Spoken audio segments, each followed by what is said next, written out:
शुरू आज का काम प्रभु। सुबह सवेरे लेकर तेरा नाम प्रभु, करते हैं हम शुरू आज का काम प्रभु। शुद्ध भाव से तेरा ध्यान लगाए हम,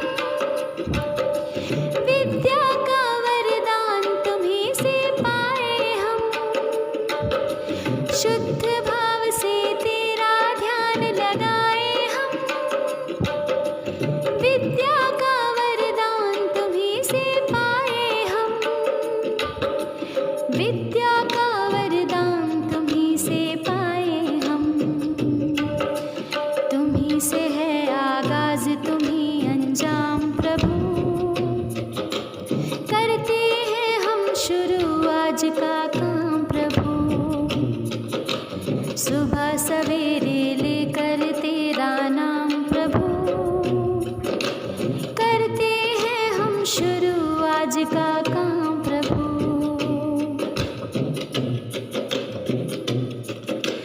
गुरुओं का सत्कार कभी ना भूले हम, इतना बने महान गगन को छू ले हम। गुरुओं का सत्कार कभी ना भूले हम, इतना बने महान गगन को छू ले हम। इतना बने महान गगन को छू ले हम। तुम्हीं से है हर सुबह तुम्हीं से शाम प्रभु, करते हैं हम शुरू आज का काम प्रभु। सुबह सवेरे लेकर तेरा नाम प्रभु, करते हैं हम शुरू आज का काम प्रभु। सुबह सवेरे लेकर तेरा नाम प्रभु, करते हैं हम शुरू आज का काम प्रभु। करते हैं हम शुरू आज का काम प्रभु, करते हैं हम शुरू आज का काम प्रभु। करते हैं हम शुरू आज का काम प्रभु।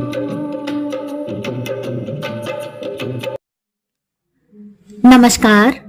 आज का सुविचार, मिलजुल कर काम करने के साथ खास बात यह है कि आपके पक्ष में हमेशा और भी लोग होते हैं। The nice things about teamwork is that you always have others on your side. धन्यवाद। सन अभ्युदय प्रार्थना सभा के अंतर्गत पजिल ऑफ द डे में आज की पहेली।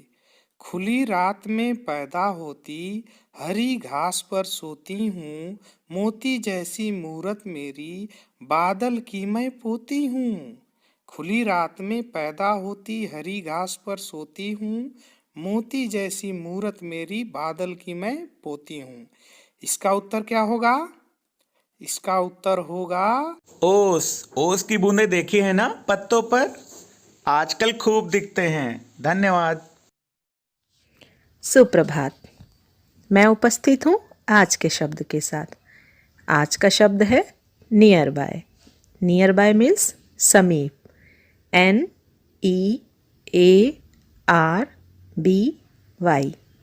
Thank you. नमस्कार। आज का इतिहास। आज का इतिहास में 1902 में आज ही भारत के 5वें प्रधानमंत्री चौधरी चरण सिंह का जन्म नूरपुर उत्तर प्रदेश में हुआ। 1968 में आज ही मौसम संबंधी देश के पहले रॉकेट मेनका का सफल प्रक्षेपण हुआ। धन्यवाद। नमस्कार। आज है राष्ट्रीय किसान दिवस। किसान दिवस भारत के पूर्व प्रधानमंत्री और किसानों के मसीहा चौधरी चरण सिंह की जयंती 23 दिसंबर यानी आज मनाया जाता है। चौधरी चरण सिंह किसानों के सर्वमान्य नेता थे। उनका मानना था कि खेती के केंद्र में किसान है, इसलिए उसके साथ कृतज्ञता से पेश आना चाहिए और उसके श्रम का प्रतिफल अवश्य मिलना चाहिए। इस दिन कृषि संबंधी कई वर्कशॉप, सेमिनार का आयोजन भी किया जाता है, जिसके जरिए किसानों को आधुनिक कृषि एवं आने वाली आपदाओं से मिलने वाली राहत के बारे में जानकारी दी जाती है। किसानों को उनके अधिकार और उन्हें दी जाने वाली सुविधाओं के बारे में भी विस्तार से बताया जाता है। धन्यवाद। नमस्कार। Quiz of the day. किस विटामिन की कमी से रतौंधी होता है? उत्तर है विटामिन ए। किस विटामिन की कमी से स्कर्वी होता है? उत्तर है विटामिन सी। किस विटामिन की कमी से बेरी रोग होता है? उत्तर है विटामिन बी। किस विटामिन की कमी से हड्डियां कमज़ोर हो जाती हैं? उत्तर है विटामिन डी। धन्यवाद। सवेरे की नमस्ते। आज की राही में नन्ही चिड़िया नीचे आकर गीत सुना। नन्ही चिड़िया नीचे आकर गीत सुना। बड़ी धूप है आसमान में, थोड़ा सा तो ले सुस्ता। पेड़ तले ठंडी छाया है, छाया में आदाना खा। पंखों को आराम जरा दे, मेरी गोदी में सो जा। नन्ही चिड़िया नीचे आकर गीत सुना। धन्यवाद। नमस्कार प्यारे बच्चों, आज कहानी के पिटारों में से मैं आपके लिए एक कहानी लेके आई हूँ जिसका नाम है नजरिए का फर्क। बच्चों, अगर जीवन में नजरिए का फर्क करना सीख लिया तो आप वह कर गुजरिएगा जिसकी हमें आपसे अपेक्षा है। तो आइए सुनते हैं कहानी और समझते हैं जिंदगी का नजरिया। उस गांव में एक बार एक संत आए। मजदूरों को काम करते हुए देखकर उन्होंने पूछा, आप क्या कर रहे हैं? इतनी देर में मजदूर ने झुंझुलाते हुए बोला, मालूम नहीं ये पत्थर तोड़ते तोड़ते जान जा रही है और आपको यह चिंता है कि यहाँ पर क्या बनेगा। बाबा आगे बढ़े और दूसरे मजदूर से पूछा कि आप क्या कर रहे हैं? उसने बोला कि यहाँ पर चाहे मंदिर बने या जेल, मुझे क्या, मुझे तो दिन भर की 100 रुपए दिहाड़ी मिल जाती है। शाम को मैं अपना लेके चला जाता हूँ, मेरा भी काम बन जाता है, मुझे मतलब नहीं कि क्या बने। तीसरे मजदूर से उन्होंने पूछा कि भैया यहाँ पर क्या बन रहा है? उसने बोला कि यहाँ पर एक मंदिर का निर्माण हो रहा है। मैं इस बात से खुश हो जाता हूँ कि यहाँ पर मंदिर बनेगा और मेरा मन खुशी से झूम जाता है कि जब यहाँ पर मंदिर बनेगा तो यहाँ पर बहुत सारे यज्ञ, कीर्तन आदि का आयोजन हुआ करेगा। मैं हमेशा अपनी मस्ती में रहता हूँ, इस मस्ती में कि मंदिर बनेगा और मंदिर बनने की खुशी में मैं झूम उठता हूँ। मैं जीवन का पर्याप्त आनंद ले रहा हूँ। अपने प्रश्नों का उत्तर पा साधु बाबा मुस्कुरा उठे और कहा, यही है जीवन का असली रहस्य। तो बच्चों, आपको ये रहस्य समझ में आ गया होगा। इसी के साथ नमस्कार, आपका दिन शुभ हो। सुप्रभात। मैं प्रेम वर्मा। आज मोटिवेट योरसेल्फ का विषय है महान बनने की प्रेरणा। आज हम राष्ट्रीय एकता दिवस के अवसर पर अपने विद्यालय में घटी एक सत्य घटना साझा कर रहे हैं। उस दिन हम सरदार वल्लभ भाई पटेल पर अपना व्याख्यान दे रहे थे। उसी बीच हमने सामने बैठे हुए छात्र को खड़ा किया और बच्चों से पूछा, क्या ये छात्र महान बन सकता है? बच्चे एक पल के लिए निरुत्तर हो गए। हमने फिर से पूछा, क्या यह छात्र अपने जीवन में सरदार पटेल की तरह महान बन सकता है? बच्चों ने उत्तर दिया, नहीं। फिर हमने एक छात्रा को खड़ा करके वही सवाल किया और फिर बच्चों का जवाब था नहीं। फिर हमने खुद को इंगित करते हुए पूछा, क्या मैं महान बन सकता हूँ? इस बार बच्चों का जवाब था हाँ। फिर सब टीचर हंसने लगे।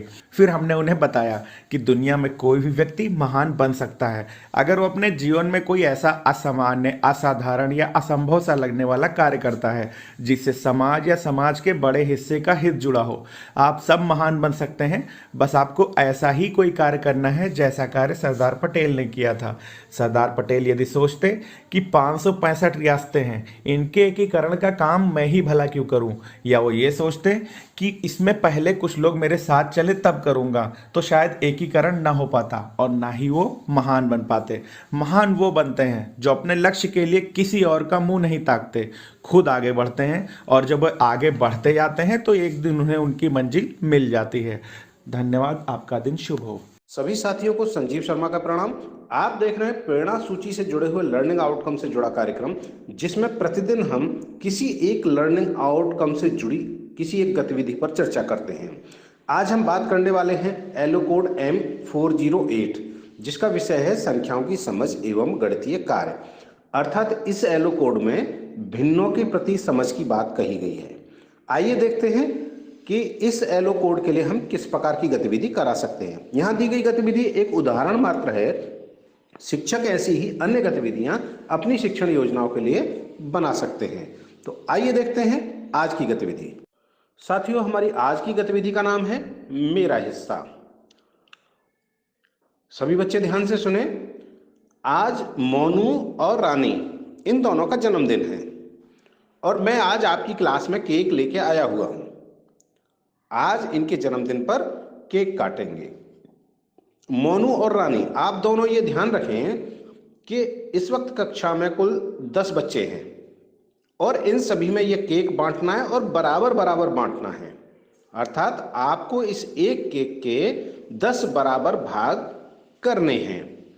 अच्छा बच्चों, तो जरा सोचो आपको कितना हिस्सा मिलेगा, बताओ अपना अपना हिस्सा। ये देखिए, आपने एक केक के 10 हिस्से किए। इसको हम ऐसे लिखते हैं और ये जो ऊपर वाली संख्या है इसे बोलते हैं अंश और नीचे वाली संख्या है उसे बोलते हैं हर। अर्थात इसे बोलेंगे 1/10। अच्छा चलो, ये झंडा देख रहे हैं ना चित्र में, कितने भाग हैं इसके? देखो तो कुल 8 है ना। यानी एक झंडे के कितने भाग हैं? 8। तो इसमें से एक भाग को कैसे लिखेंगे? 1/8। सभी शिक्षकों से अनुरोध है कि इस प्रकार की चीजों को धीरे धीरे आगे बढ़ाएं और बाद में बड़ी भिन्न और छोटी भिन्न की अवधारणा स्पष्ट करें। जैसे सभी बच्चे इस चित्र में देख रहे हैं, यहां बोर्ड पर हमने कुछ भिन्न लिखी हुई हैं जिनके हर समान हैं। ऐसी भिन्न जिनके हर समान होते हैं और अंश अलग अलग होते हैं, तो जो अंश बड़ा वो भिन्न बड़ी और जो अंश छोटा वो भिन्न छोटी। अच्छा, एक चीज और, आप लोग जब घर पर खाना खाते हो, मम्मी से खाना मांगते हो, तो क्या हर बार पूरी पूरी रोटी खाते हो या कुछ टुकड़े छोड़ते हो या टुकड़ों में रोटी को लेते हो? आज जब शाम को रोटी खाएं तो देखें और सभी बच्चे नोट करके आएंगे।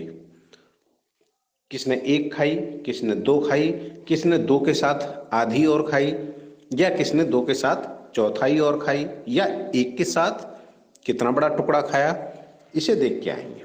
अर्थात कितनी रोटियों में से कितने टुकड़े आपने खाए।